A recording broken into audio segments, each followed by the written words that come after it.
আসসালামু আলাইকুম। সাম্প্রতিক একটা বিষয় লইয়া আমার মাথার মাঝে খুব বেশি ঘুরপাক খায় এবং এটা একান্তই আমার মতামত। বা কখন ধরে চিন্তা করলাম যে আপনার লগে শেয়ার করা যায় বাট সময় সুযোগে হইতে পারেন না। বিষয়টা হইলো গিয়া কুরবানির ঈদটা লইয়া। কুরবানির ঈদটা বলতে এই যে কুরবানির ঈদরে কেন্দ্র করিয়া বেশ কিছু অস্থায়ী বাজার হল আমরা বিভিন্ন জায়গায় বিভিন্ন পয়েন্টের মাঝে বয়। তো বিষয়টা হইলো গিয়া আমার আজকে ও বাজারগুলা লইয়া। অ্যাকচুয়ালি আমরা সবে জানি যে একটা গরু ফালতে প্রচুর কষ্ট।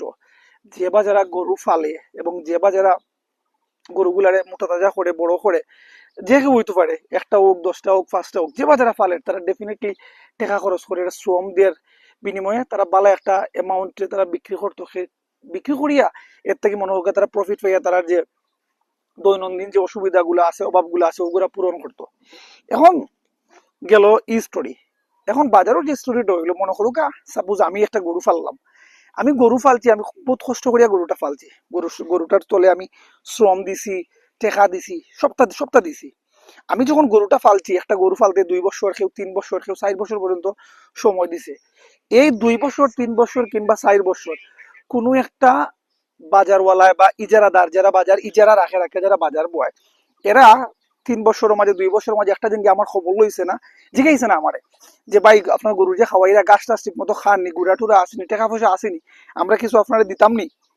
যে তখন আমি কোয়েশন করলাম যেখানে ভাই না আমরা আসলে বাজারে বইতাম তে আপনি যদি আমরা বাজারে গরুটা নিয়ে বিক্রি করতাম হয়তো বালা দাম ফাইলাও নি। যদি ও ধরনের কোনো বিষয়বস্তু থাকতো তাইলে ডেফিনেটলি এরার হক আছিল। আমি যখন গরুটা লইয়া বাজারও যাইমু, আমি ডেফিনেটলি এরার হক থাকলো না যে আমি তার বাজারও গরুটা লইয়া যাইলাম। কিন্তু তারা সারাটা বছর, 2টা বছর, 3টা বছরের মাঝে একটা দিন আমার খোঁজ লইছে না কিংবা খবর লইছে না। এখন আমি গরু বিক্রি করবো, আমার যে বাজারও ইচ্ছা আমি ও বাজারও নিয়ে বিক্রি করবো, যে বাজারের মাঝে আমি দাম পাইমু আমি ও বাজারের মাঝে নিয়ে বিক্রি করবো। কারণ আমি তো দামর লাগি, লাভর লাগে আমি গরুটা ফালছি এবং ফালিয়ে বড় করছি।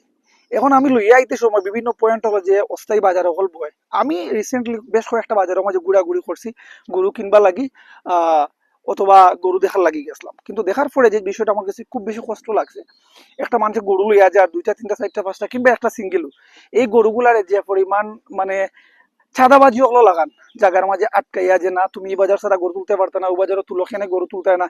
ইভেন মাইক্রোর মাঝে ধমক দিয়া কর যে গাড়ি দর, গরু দর, আটকা, লামা। খেনে ভাই এই জিনিসটা খেনে তুমি অতটুকু মানে হক ফাইলাই হয়ে থাকে, অতটুকু সাহস ফাইলাই হয়ে থাকে।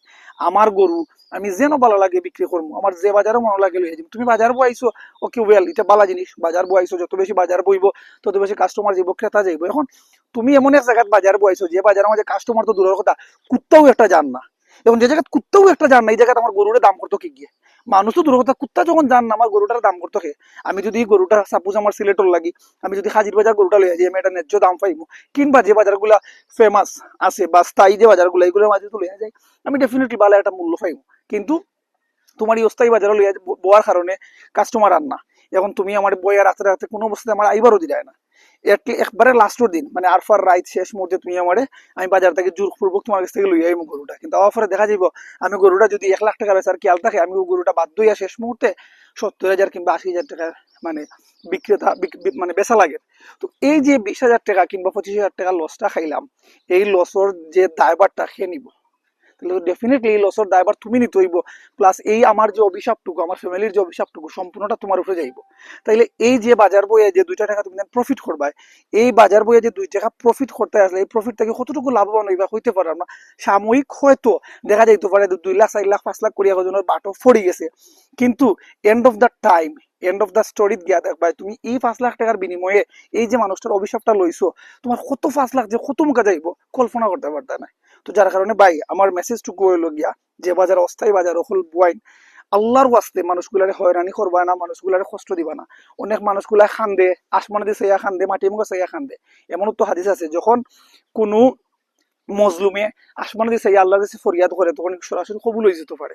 তো তার দোয়াটা যদি ভাই কবুল হয়ে যায়, তুমি জীবনে কোনোদিন কামিয়াব হইতে পারতে না। সো মানুষগুলারে কষ্ট দিও না, যে মানুষগুলাই যেন শান্তি পায়, যে জিনিস শান্তি পায় ওই জিনিসগুলো তারা করতে দো। হ্যাঁ, যে বাজারও হচ্ছে বাজারে না বিক্রি করুক, তোমার বাজারও ভালো লাগে, তোমার বাজারও রাখুক।